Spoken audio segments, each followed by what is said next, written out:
Sexta unidad, teoría de la ley. Atentos, por favor. Puede ser una unidad un poco compleja. Vamos a tratar de hacerlo lo más simplificado que sea posible. Empezamos con un pequeño mensaje de Albert Einstein. Dice, nunca consideres el estudio como una obligación, sino como una oportunidad para penetrar en el bello y maravilloso mundo del saber. Albert Einstein. Continuamos, compañeros, con el siguiente esquema. Vamos a clasificar la norma jurídica. Primera clasificación, por el sistema al cual pertenece la norma. Ahí va. Voy a tratar de ser muy puntual. Atentos, por favor. Las normas creadas por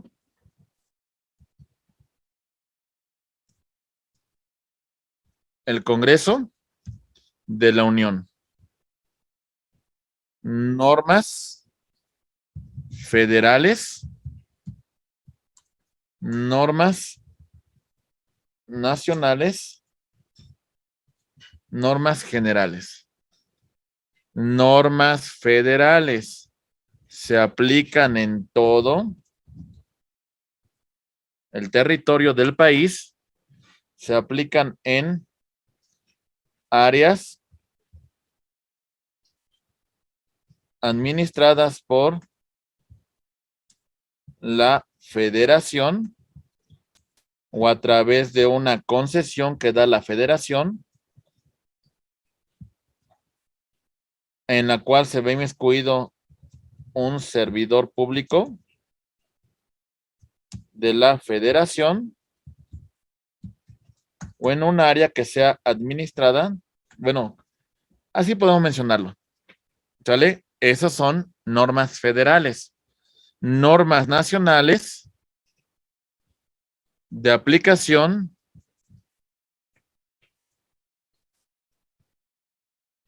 en todo el territorio del país.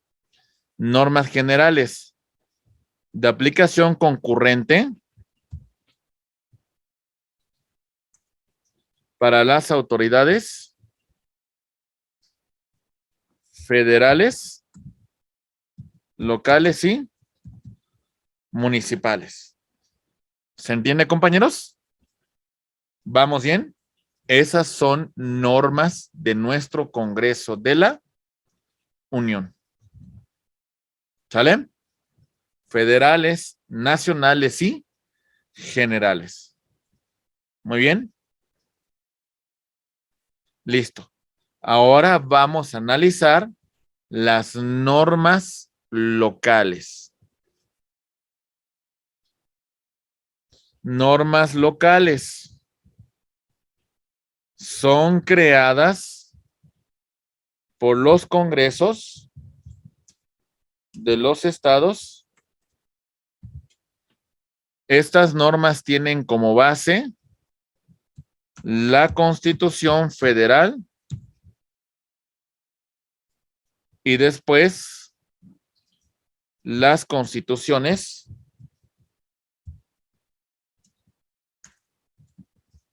locales. Se van a aplicar en un ámbito espacial en el territorio de una entidad federativa. Código Penal del Estado de México. ¿Cuáles son los delitos que va a perseguir? ¿Dónde se cometen estos delitos? ¿Dónde surten sus efectos esos delitos para que sea aplicación del Código Penal del Estado de México? Pues dentro del ámbito o territorio del Estado de México. El ámbito territorial del Estado de México. O a lo mejor empezó a producirse en Puebla, pero sus efectos se consuman en el Estado de México, ¿no? ¿Se entiende? Por ejemplo, secuestré Sí. una persona en Puebla, pero mi casa de seguridad la tengo en el Estado de México. Al final de cuentas, se consuma el acto en el Estado. Entonces será la autoridad competente. ¿Se entiende, compañeros?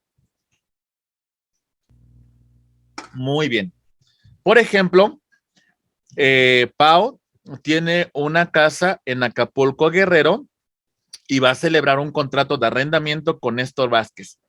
Y Néstor y Paola se encuentran en el Estado de México, pero el inmueble se encuentra en el Estado de Guerrero. ¿Qué norma va a aplicar en este caso sobre contratos de arrendamiento?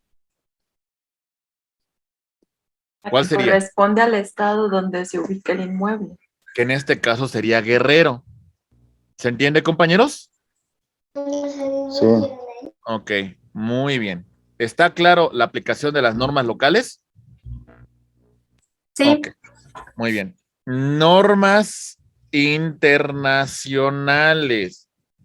Tratados internacionales, compañeros. El artículo 133 de nuestra Constitución nos establece que la Constitución, las leyes que emanan del Congreso de la Unión y los tratados internacionales son la norma suprema de toda la Unión. Los tratados internacionales son acuerdos celebrados entre las naciones. ¿Ok? Por un principio podríamos decir que solamente aplicarían en aquellos asuntos referentes con la materia de los tratados internacionales, pero ya vamos un poquito más allá, mis estimados amigos. ¿A qué me refiero? Que nosotros como particulares podemos pedir la aplicación de un tratado internacional y todas las autoridades se encuentran en obligación de cumplir con ese tratado internacional. En la aplicación de un tratado internacional vamos a conocerlo como un ejercicio de control de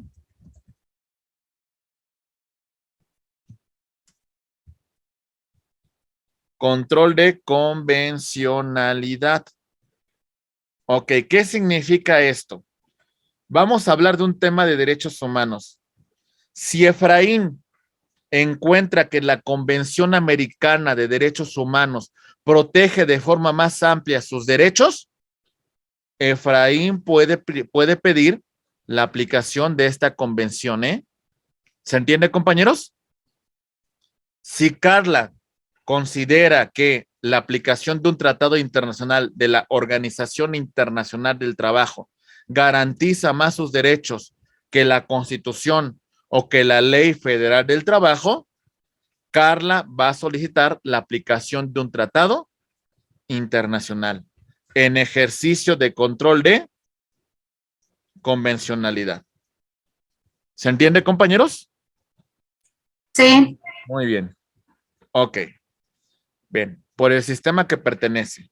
Siguiente clasificación. Por su fuente. Fuente legislativa.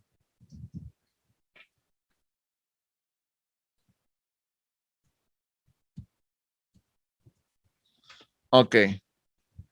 Congreso de la Unión. 2 cámaras. Diputados y senadores. Congresos locales. Una sola cámara. Cámara de Diputados locales. Muy bien. Los congresos locales crean normas locales. El Congreso de la Unión, normas federales, nacionales y generales. ¿Se entiende? Si emanan de una autoridad de esta naturaleza, hablamos de normas legislativas. ¿Está claro? Muy bien. Normas legislativas. Siguiente punto, mis estimados amigos. Rápidamente, muy sencillo. Normas consuetudinarias. Las normas consuetudinarias tienen como base, ¿qué creen, compañeros? La costumbre. La costumbre tiene dos elementos como revisamos con antelación. Una conducta reiterada que es considerada de cumplimiento obligatorio. Esa es la costumbre. Muy bien. Perfecto. ¿Está claro? Bien. Normas jurisprudenciales. Las emanadas de criterios de órganos jurisdiccionales facultados para crear la jurisprudencia. Ya vimos quiénes están facultados.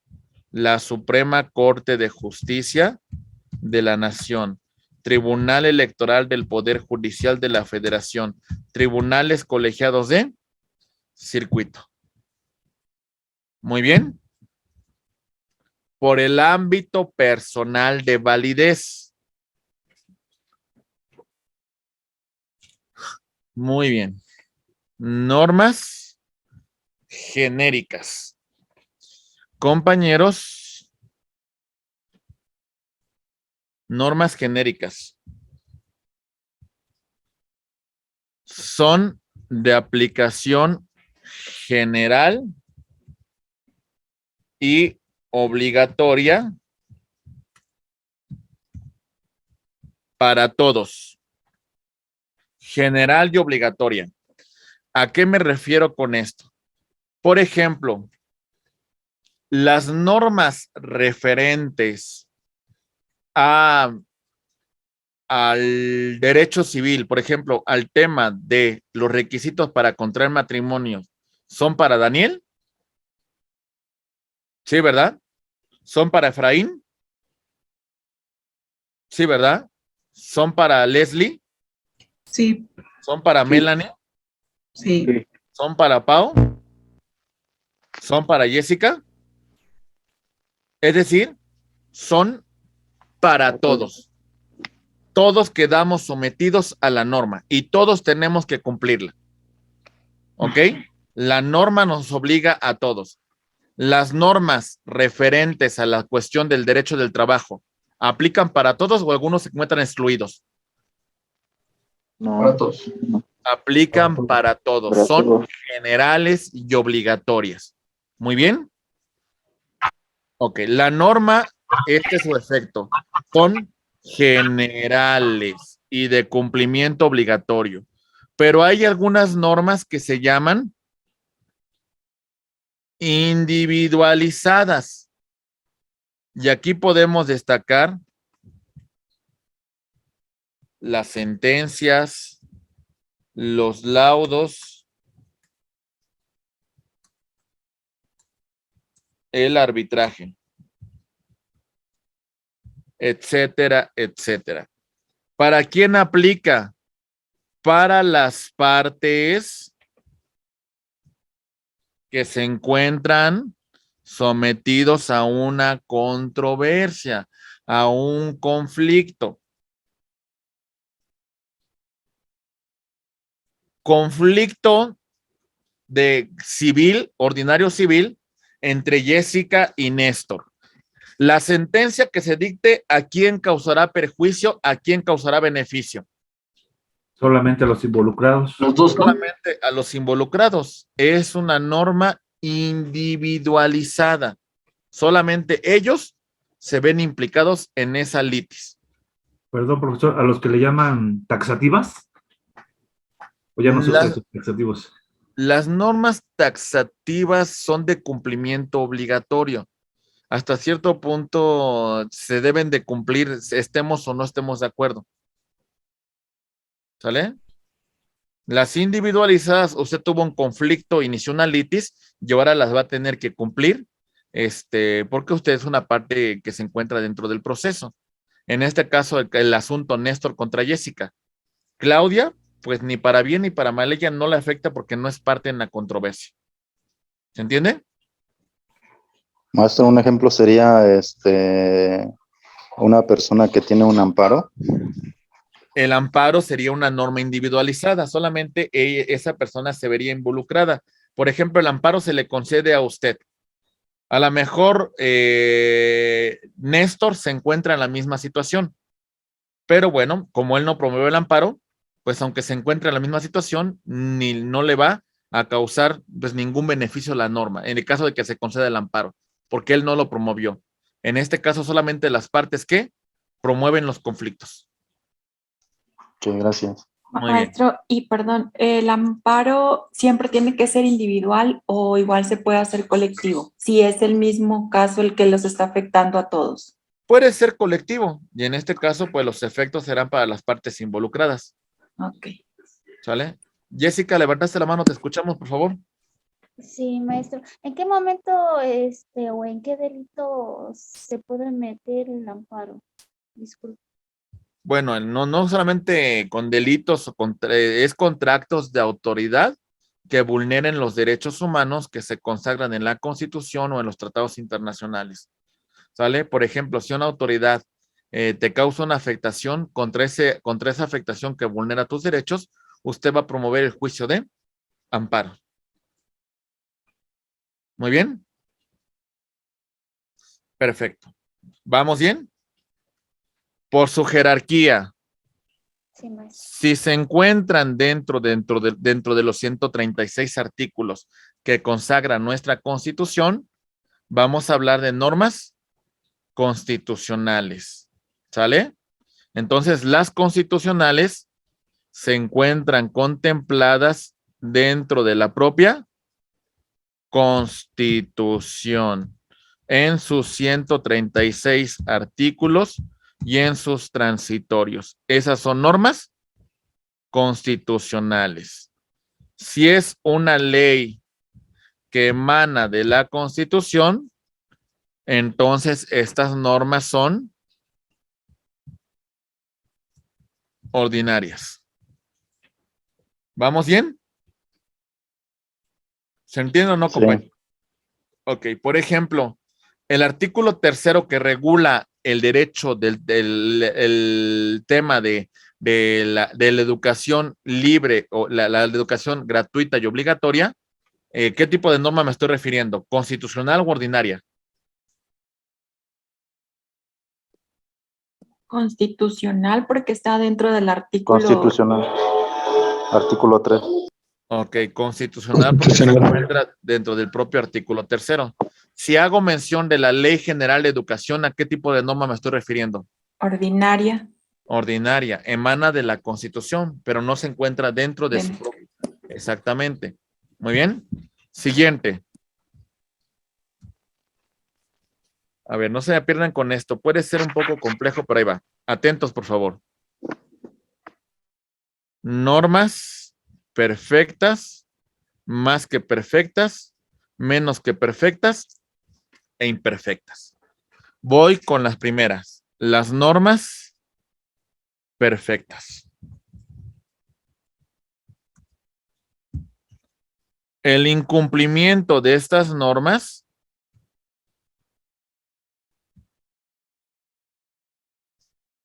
va a generar una sanción. ¿Ok? ¿Se entiende, compañeros? Si alguien infringe la norma, va a ser castigado, va a ser sancionado. Esas son las normas perfectas. ¿Vamos bien? Normas Sí, profesor. más que perfectas. Su incumplimiento, además de establecer una sanción para el responsable, va a contemplar un tema de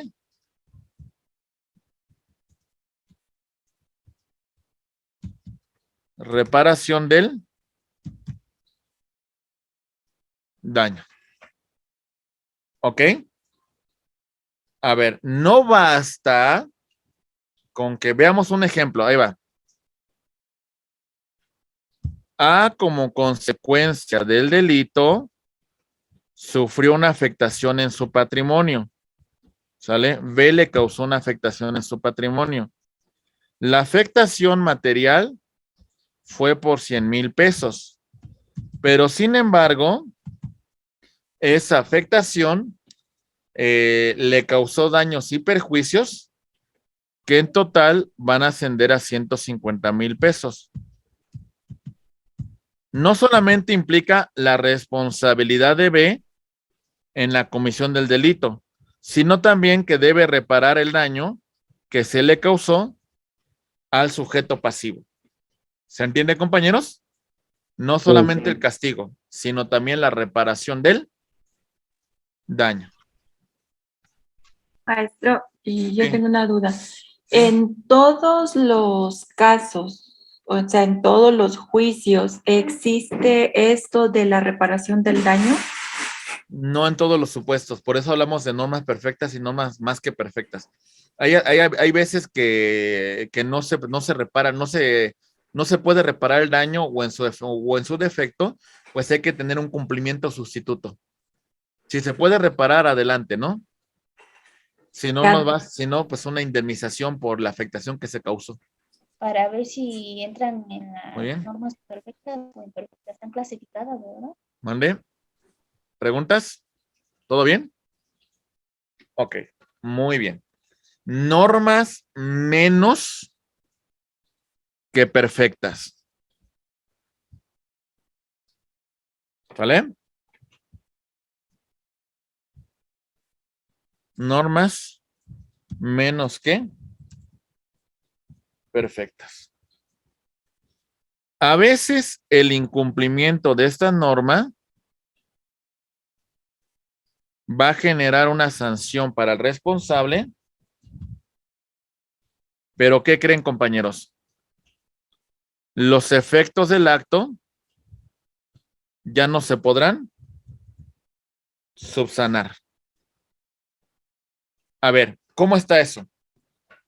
A mi estimada Pau García, la autoridad administrativa emite un decreto expropiatorio. ¿Sale? Le expropian su propiedad. Muy bien.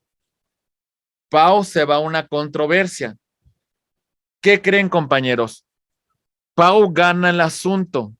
Se demuestra que la autoridad no acreditó la causa de utilidad pública. Pero ¿qué creen? Cuando se resuelve el asunto, ya no existe la propiedad de Pau y ya se construyó la obra pública o ya se construyó la carretera, ya se construyó pues el aeropuerto, lo que hubiera que construirse sobre su propiedad. ¿Podemos reparar los efectos para Pau? ¿Podemos regresarle su propiedad? No, ya no. Pero Ya no. tal vez la pueden ya no. compensar o No, ya no. revocar. Tal vez le dan dinero. Pudiese ser Una materia de indemnización del daño, ¿no? pudiese ser el tema de una indemnización, de una compensación, pero ya no se pueden retrotraer los efectos del acto de autoridad. Los efectos pues ya se consumaron. ¿Se entiende? A lo mejor sí amerita una indemnización, una compensación, pero ya no podemos regresarle la propiedad a Pau. Lo siento, ya la perdió. ¿Se entiende? Sí, La Néstor, sanción ¿mande? la sanción es como la cuestión monetaria y no se puede subsanar porque no puedo obtener yo mi casa, ¿no? Pues ya no podemos regresar las cosas como se encontraban con antelación. Ahora lo que nos quedaría, pues a lo mejor una compensación económica, que es lo máximo que podemos hacer por usted. Muy bien. Ok, Néstor, te escuchamos, por favor. Ay, su micrófono, creo que, Néstor, seguimos con el micrófono, Néstor. Ok, ya no existe la propiedad, sí. A ver, Néstor, a ver, ya lo abrió, pero no se vuelve a escuchar. No sé si tenga ahí todo el audio abajo. A ver si. No, a ver, está cerrado el micrófono, Néstor. A ver, ábralo otra vez. A ver, ya, hable. Ay, se escucha muy bajo, Néstor. A ver si se aproxima un poquito más a la bocina o le sube volumen, a ver. Reubicación se podría solicitar. Si se reubicara o si se le diera otra propiedad, podríamos hablar de un cumplimiento sustituto, Néstor. ¿Sale? Cumplimiento sustituto. Ese sería el punto. ¿Vamos bien, compañeros? Jessica, la escuchamos, por favor. ¿Y cómo te va, como en cuestión de, por ejemplo, que dice, o cuánto dinero se puede hacer no, no sé. ¿Cómo? O sea, que le den una compensación económica. Ajá, sí, pero ¿de cuánto estaríamos hablando? ¿Cómo nos basaríamos para Pues, dar esa compensación? pues a lo mejor del valor de catastral del bien inmueble o del valor comercial del mismo. Esa sería la manera de compensar. ¿Pero sería completo o la mitad o una cuarta parte? ¿Cuánto? Pues si usted lo puede pelear, lo pelearía sobre valor comercial. Si de alguna manera no lo defiende del todo bien, sería sobre un valor catastral la compensación. ¿Ok? Muy bien. Normas imperfectas. Estimados amigos, normas imperfectas. Su incumplimiento no genera ninguna consecuencia. No pasa nada ante la inobservancia. No hay nada, no se retrotraen los efectos, no se sanciona al responsable. Impunidad absoluta. ¿Se entendió, compañeros? Ok. Por su calidad.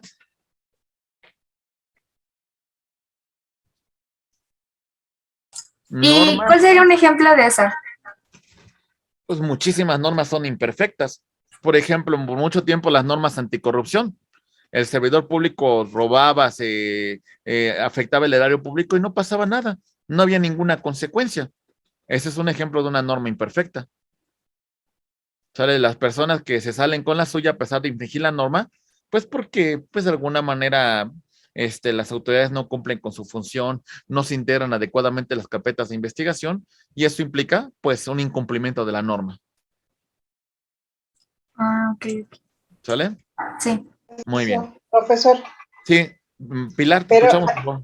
esto quiere decir que la norma, o sea, que la norma, que es imperfecta nada más porque no se aplica la sanción. Mire, aquí dos cosas, sí, aquí dos cosas, cuestiones, Pilar. Una cuestión es que la autoridad no aplica efectivamente la norma, como cuando hablamos de derecho vigente y positivo, y el otro supuesto es que el propio legislador, cuando creó la norma, haya omitido alguna sanción. Se equivocó el legislador, no creó la norma bien, tiene lagunas, es incompleta. Y entonces, como omitió una sanción, omitió una consecuencia, pues ese es el defecto de la norma. ¿Se entiende? Sí, o sea que quedó mal constituida. Exactamente. Se supone, toda norma tiene que tener una consecuencia, tiene que tener un castigo, toda norma, que a veces por ineficacia de la autoridad no se aplica o a veces por pues por una mala redacción del propio legislador, pues omitió establecer una sanción, ¿verdad? ¿Se entiende? Muy bien. Ok, normas positivas o permisivas, compañeros. De alguna manera sirven para el ejercicio de derechos. Normas prohibitivas o negativas. Restringen, niegan, prohíben determinada conducta. Las normas penales son por excelencia prohibitivas. ¿Qué es lo que busca el legislador con las normas penales, compañeros? ¿Qué es lo que busca el legislador? ¿Qué es lo que quiere evitar? Que se cometan los delitos. Corrupción. Que se cometan los delitos. Lo que hace es prohíbe que dichas conductas se lleven a cabo. ¿Se entiende, compañeros? Sí. Las normas penales por excelencia son normas prohibitivas. Muy bien. Ok. Normas positivas o permisivas. La realización de un derecho. ¿Sale? ejercer algún derecho, defender nuestros derechos humanos, la celebración de algún acto jurídico, etcétera, etcétera. Por su relación de complementación. Atentos, por favor, compañeros. Ahí va. Normas primarias. Dependen de sí mismas. No se encuentran subordinadas a otras normas del mismo rango. Dependen de sí mismas. Muy bien. Normas secundarias. Se encuentran subordinados a una norma primaria o principal. Pongo un ejemplo. Las leyes. Para su existencia, no se subordinan a otras normas. ¿Sale? No subordinadas.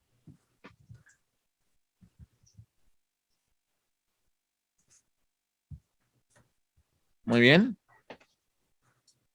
Ok. Los reglamentos. Los reglamentos para su existencia, estimados amigos, dependen de una ley. Si no hay ley, no puede existir un reglamento. El reglamento se encuentra subordinado a la ley. ¿Vamos bien, compañeros? ¿Sí? Muy bien. Siguiente, compañeros. Por su relación de voluntad de los particulares.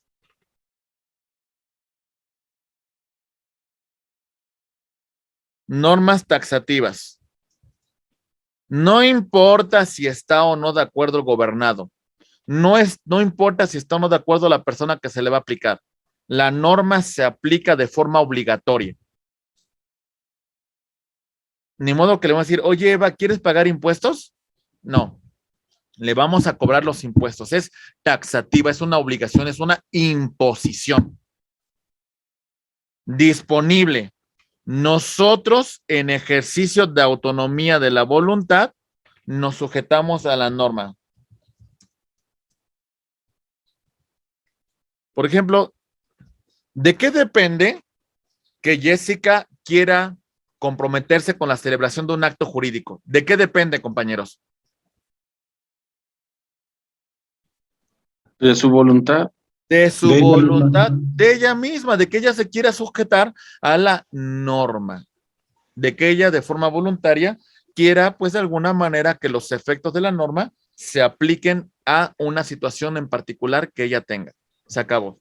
A eso se refiere las normas disponibles. Es como el divorcio hoy día aquí en la Ciudad de México, que por propia voluntad, unilateral de voluntad. Es una declaración unilateral. A final de cuentas, cada quien decide y en esta situación, pues tienen esa disposición de terminar con el vínculo matrimonial y se acabó, ¿verdad? ¿Vamos bien, compañeros? Sí. Ok. Seguimos, estimados amigos. Ok. Teoría de la ley. Vigencia espacial, vigencia temporal, vigencia personal. Vamos a tratar de ser muy puntuales con cada punto de estos. Vigencia espacial. A veces no es tan sencillo saber qué norma se va a aplicar a un caso en particular, ¿eh?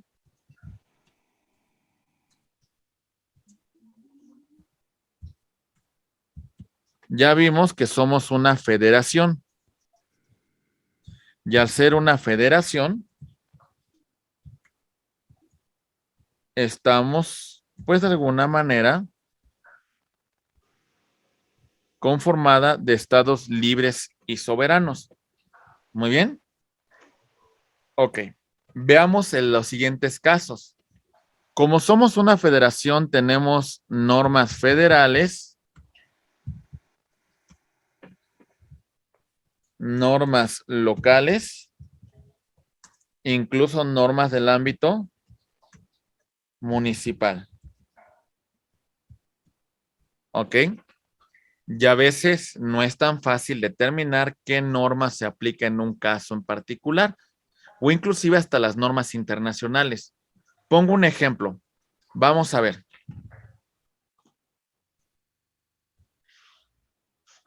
A comete un delito contra B sobre una plataforma de petróleos mexicanos. ¿Qué autoridad tiene que integrar una carpeta de investigación en contra de A? ¿La federal o la de una entidad federativa? La federal. La federal. Ok, la federal. Muy bien. ¿Qué pasa si el sujeto cometió un delito en Estados Unidos y viene a México para huir de la justicia?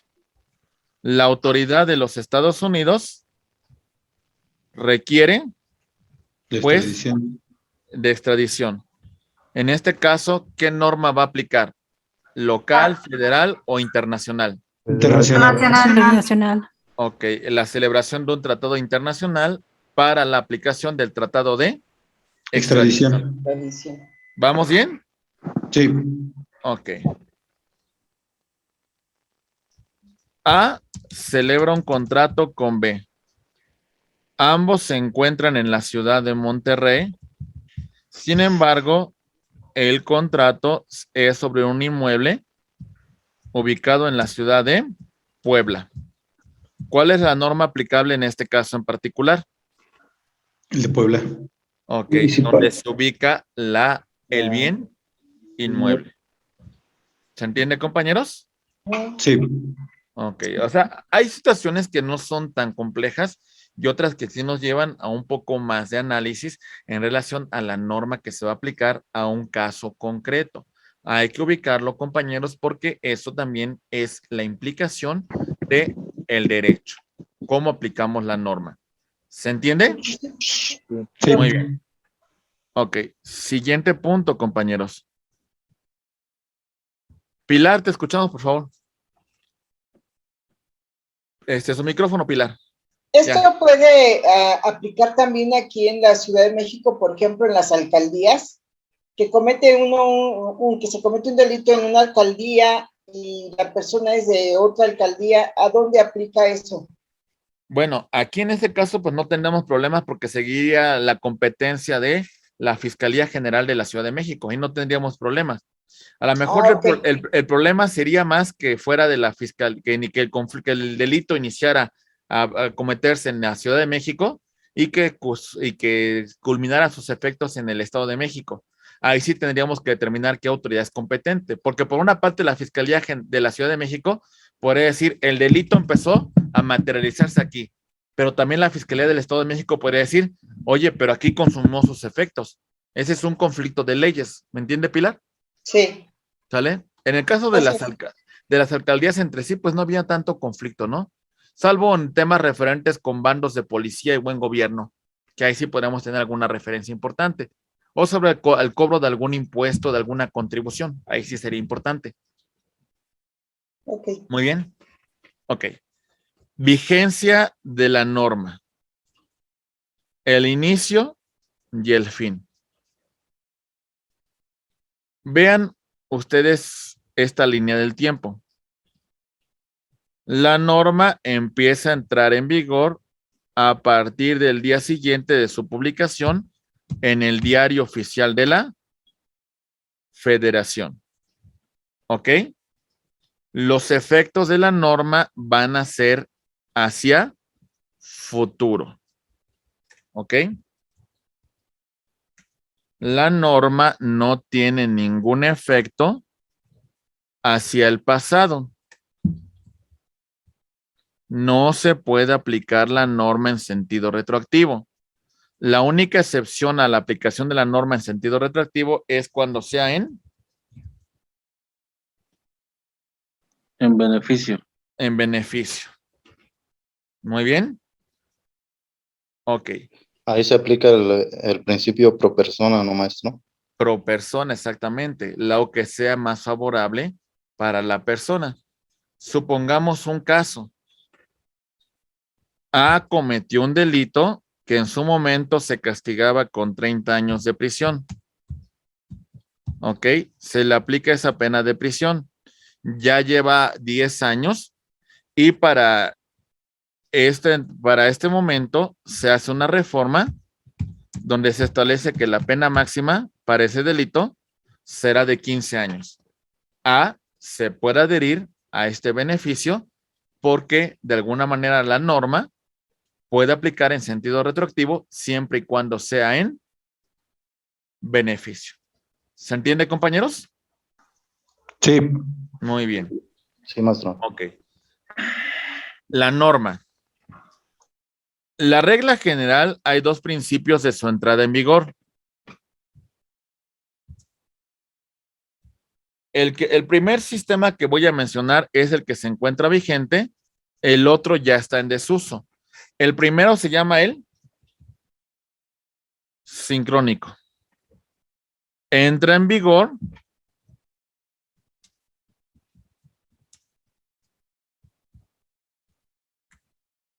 al día siguiente de su publicación en el Diario Oficial de la Federación.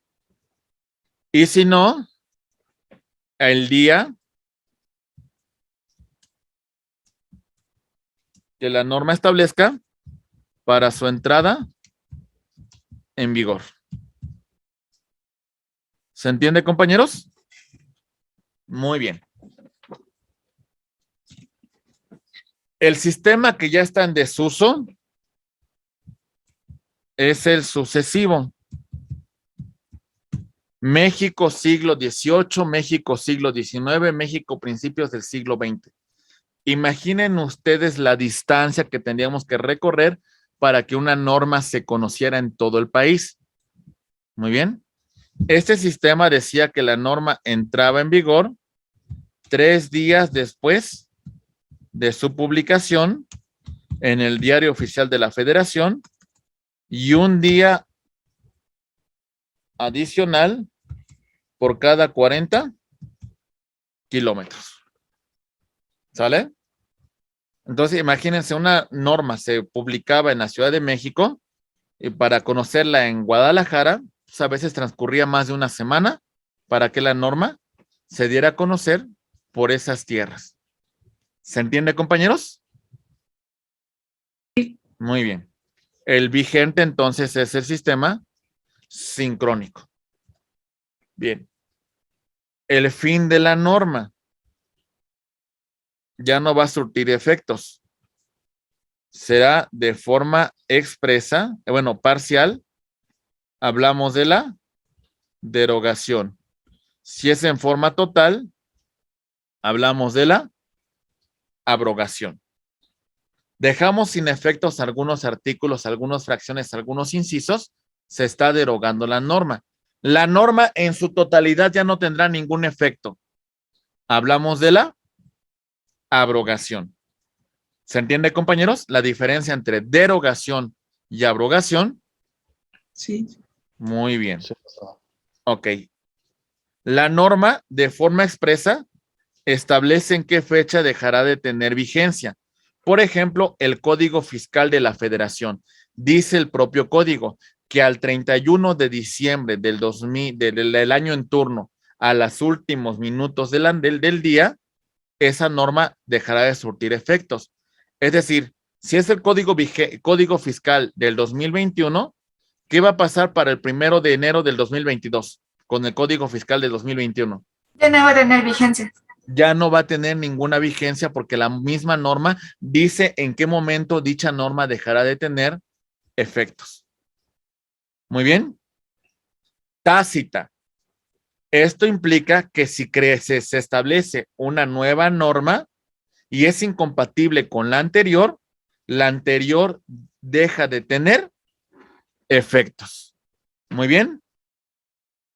Ok, en cuanto a la vigencia personal, ya hicimos mención de un tema, compañeros.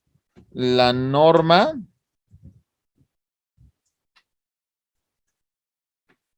es de observancia general y de cumplimiento obligatorio. ¿Ok? de observancia general y de cumplimiento obligatorio.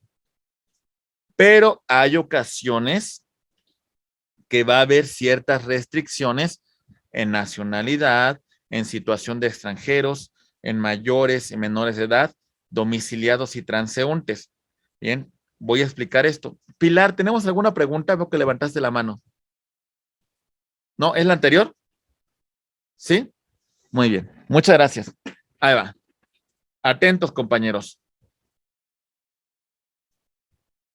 Normas que aplican a nacionales, sobre todo en normas que tengan que ver con asuntos políticos. Solamente los nacionales se van a encontrar inmersos en esa situación. ¿Vamos bien? Normas referentes a situación migratoria, normas referentes a condición de refugiados, normas referentes a cuestiones que tienen que ver con calidad de inmigrante, inmigrado, no inmigrante, se aplican solamente para los extranjeros. Muy bien, pero nacionales como extranjeros gozan de derechos humanos que reconoce la Constitución y los tratados internacionales. Queremos celebrar un contrato, compañeros, queremos celebrar un acto jurídico. Tenemos que tener capacidad para celebrarlo. Muy bien. Normas referentes a derechos humanos van a garantizar la protección más amplia de sus derechos. Domiciliados y transeúntes. El domicilio de una persona es su residencia. ¿Sale? Atentos. Domicilio de una persona física. En primer lugar, es su residencia. Si no tiene residencia, su lugar de trabajo. Si no tiene trabajo, en donde simplemente se encuentra. ¿Vamos bien?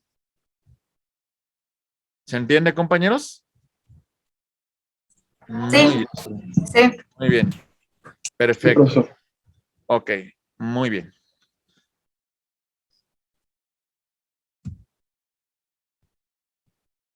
Hemos visto un poco sobre la regulación de los conflictos.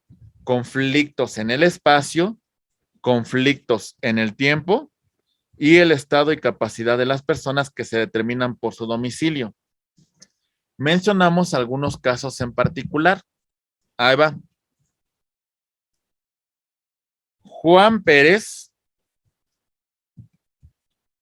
sus derechos han sido vulnerados por conducto de la autoridad administrativa del estado de Michoacán. Juan Pérez pide la aplicación de la Convención Americana de Derechos Humanos que consagra sus derechos humanos. Muy bien. En este caso, Juan Pérez está ejerciendo el ejercicio del control de convencionalidad, solicitando que se aplique un tratado internacional por la violación a sus derechos humanos por parte de la autoridad administrativa. ¿Se entiende el ejemplo, compañeros? Sí. Muy bien. Ok. Resulta que Efraín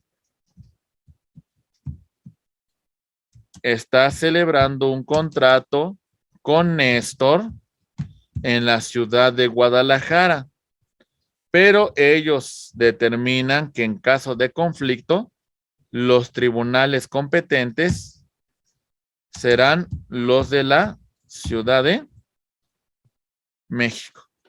En este caso, Efraín y Néstor están estableciendo que la competencia del órgano jurisdiccional no serán los tribunales de Jalisco, sino serán los tribunales de la Ciudad de México. ¿Se entiende, compañeros? Sí, Sí, maestro. Muy bien. profesor. Recuerden, sí, ¿preguntas? ¿Todo bien? Sí, todo bien. Ok. Pilar, te escuchamos, por favor. Y eso se vale, profesor, o sea, para que una persona, que hagan un convenio o un negocio en diferentes lugares y que se pueda arreglar en la Ciudad de México. Claro, si se trata de un bien inmueble, no, porque entonces ahí seguimos la regla del domicilio del bien inmueble. De otra manera, por ejemplo, usted y yo celebramos un contrato laboral en la ciudad de Monterrey, pero decimos, en caso de que exista un conflicto sobre esta situación laboral, los tribunales competentes serán de la Ciudad de México. Eso sí podríamos establecer la competencia. Ok.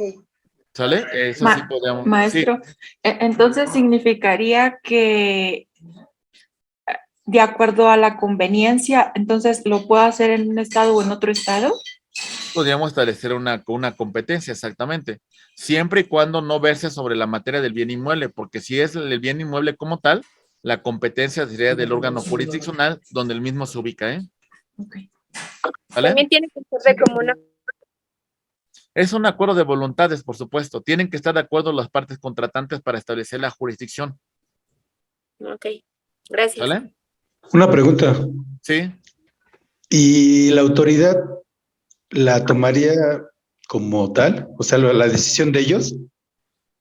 Bueno, la decisión de que resuelva ese órgano jurisdiccional, al final el órgano jurisdiccional tendrá la potestad de emitir una sentencia, de emitir una resolución, pero por supuesto que sí te aceptará la competencia en relación a la autonomía de la voluntad de las partes.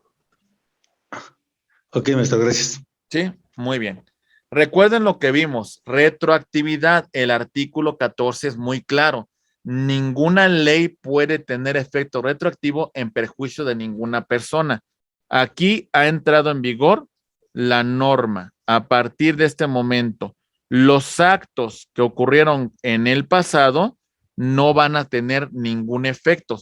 La norma tiene efectos hacia futuro, pero si es en beneficio, la norma sí se puede aplicar en sentido retroactivo, haciendo una aplicación del principio pro persona, lo que más beneficie a la parte que resulta afectada por la vulneración de un derecho. ¿Se entiende, compañeros? ¿Sí? Muy bien. Sí, profesor. Siguiente punto, por favor.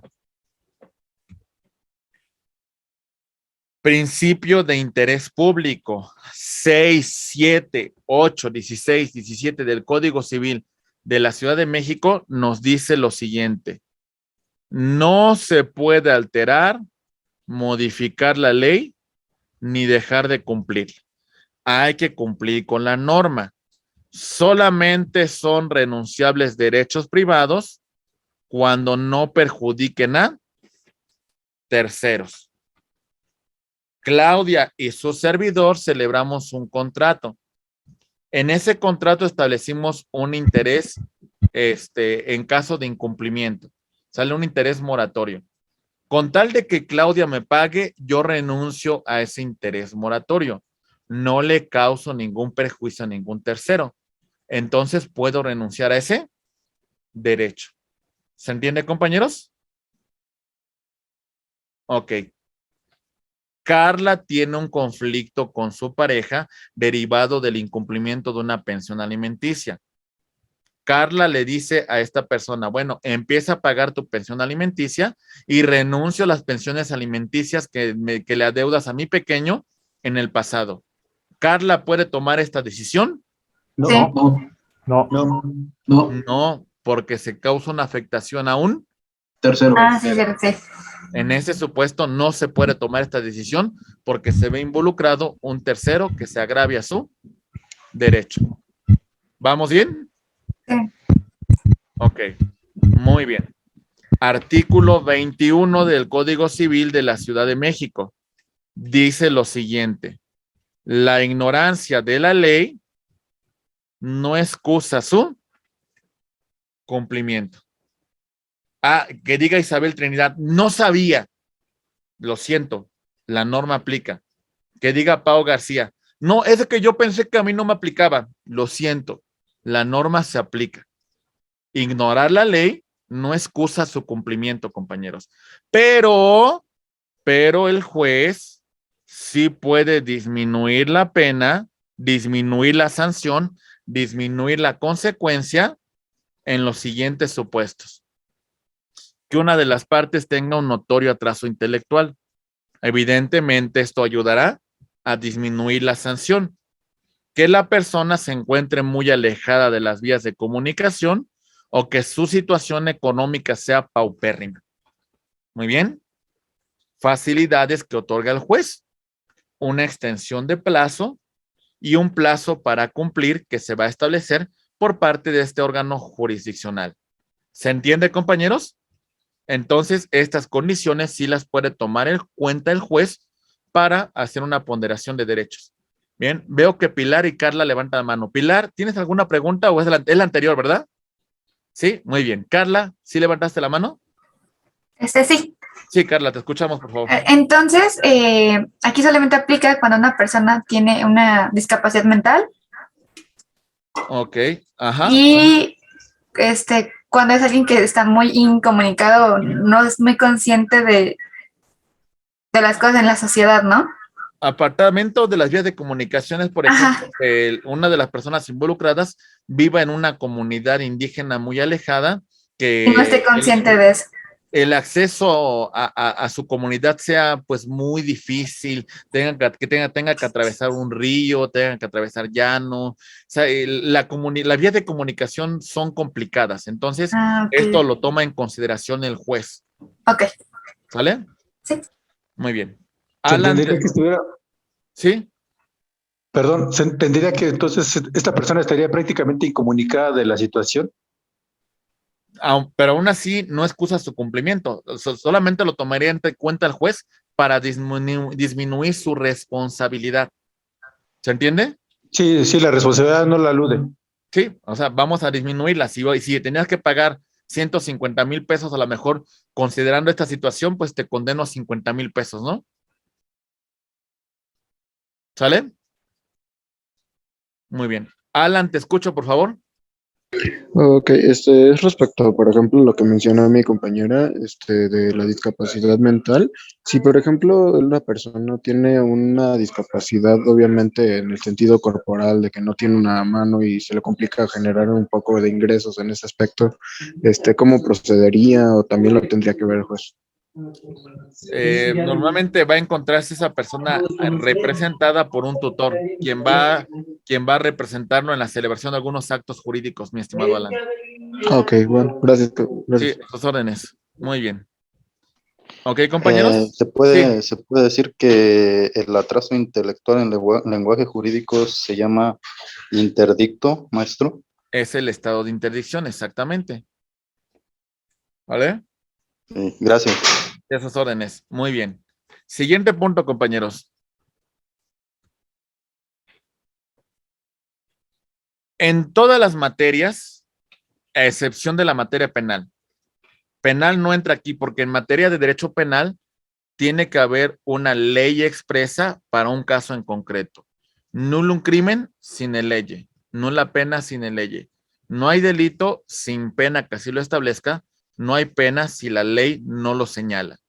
En materia penal se excluye esto. En todas las demás materias, vean lo que dice.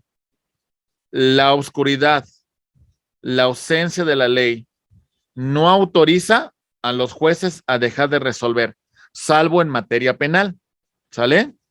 Los jueces tienen que resolver tomando en consideración, punto número 1, la ley al caso concreto. Se acabó. El juez va a aplicar la norma y va a resolver una controversia en una situación muy particular. Muy bien. Utilizará la interpretación por analogía, como otro de sus colegas ha resuelto un caso similar. ¿Vamos bien? Resolverá con criterios jurisprudenciales, con precedentes judicial y asimismo la aplicación de los principios generales del derecho. Entonces, a ver, reiteramos, son jueces ustedes, compañeros, ¿Cuál es la primera norma que deberán tomar en consideración para resolver un caso? La ley expresa. La ley expresa. En el sentido de la ley, ustedes van a aplicar en este sentido, cuando hablamos de la norma. Caso concreto. El juez resuelve un caso concreto. Primer punto. Aplica la ley. Cuando hablamos de la ley, hago mención la aplicación de la Constitución, los tratados internacionales y las demás leyes generales. Esto es lo primero que va a aplicar un juez cuando resuelva un caso. ¿Se entiende, compañeros? Ok, también Sí, podré basarme en cómo otro de mis colegas ha resuelto. A eso se le llama analogía. Muy bien. También resuelvo con jurisprudencia y con precedentes y también con principios generales del derecho. Pero lo primero que voy a aplicar es esto, la ley. Carla, te escucho, por favor. Entonces, por ejemplo, si un juez tuvo, bueno, alguno de sus colegas tuvo un caso similar, de ahí se va a basar incluso para la pena, de cómo va a juzgar a la persona, bueno, cómo va a tomar en cuenta el caso de la persona. Sí, mucha atención, Carla, porque aún así el juez tiene que fundar y motivar. ¿Qué es lo que hace cuando usted revisa las resoluciones de sus jueces, de sus similares? Va a generarle un criterio orientador. No significa que textualmente va usted a considerarlo así, pero sí la puede orientar, ¿me entiende? Ok, sí. Sí la puede orientar, Sí, porque porque si todos usted los lo casos toma son textual, puede diferentes. encontrarse con una problemática, porque al Ajá, final o sea, de no que cuentas- lo aplique literal, sino que lo ocupe como un ejemplo para basarse. Exactamente, eso sí Ah, se ok. puede hacer la interpretación por analogía, Ok. ¿sale? Muy bien. ¿Seguimos, compañeros? Muy bien. Siguiente maestro. punto, por favor. La interpretación por equidad va a resolver tomando en cuenta quién trata de evitar algún perjuicio. Compañeros, ¿cómo se representa la justicia? La justicia es equidad. La justicia es dar a cada quien lo que le corresponde. También el juez tomará en cuenta quién busca evitar, quién busca obtener un lucro, porque busca una equidad. Recuerden lo que representa la justicia. Muy bien, compañeros.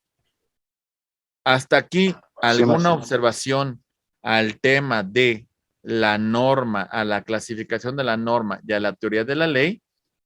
Muy bien. Compañeros, a grosso modo, para concluir esta unidad, revisamos los siguientes puntos. Atentos, por favor. Lo primero que analizamos es la clasificación de la ley. En la clasificación analizamos varios puntos, como por ejemplo, las normas nacionales, federales, locales e inclusive las normas internacionales. ¿Sale? Todos esos puntos revisamos. Analizamos las normas legislativas, las normas consuetudinarias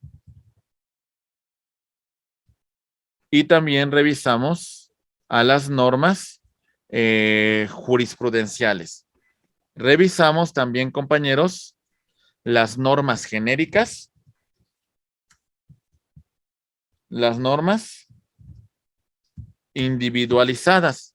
Revisamos las normas constitucionales, las normas ordinarias y bueno, también hablamos de las perfectas, más que perfectas, menos que perfectas, imperfectas, positivas, prohibitivas, primarias, secundarias, taxativas, disponibles y analizamos la teoría de la ley, vigencia espacial, vigencia temporal vigencia personal, hablamos de los conflictos de leyes en el espacio, leyes en el tiempo, la aplicación de la norma retroactiva, siempre y cuando sea beneficio. Hablamos el tema de que los jueces tienen que resolver toda controversia que se les plantee y no pueden dejar de cumplir la norma. Se puede renunciar a derechos siempre y cuando no afectemos a terceros y señalamos que el juez debe tomar en cuenta situaciones como notorio atraso intelectual, apartamiento de las vías de comunicación, miserable situación económica. Hablamos también de la aplicación de la norma en un caso en concreto. Este es el primer punto. También hablamos de la analogía, de la jurisprudencia y los principios generales del derecho.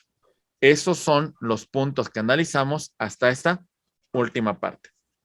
¿Algún comentario, compañeros? ¿Alguna duda hasta este momento? ¿Vamos bien? Ok, ya casi estamos llegando a la última parte de nuestra asignatura. Realmente, pues han hecho un trabajo muy brillante y bueno, solamente nos comparte la pantalla de resumen. Sí, no se preocupe, con todo gusto les comparto toda la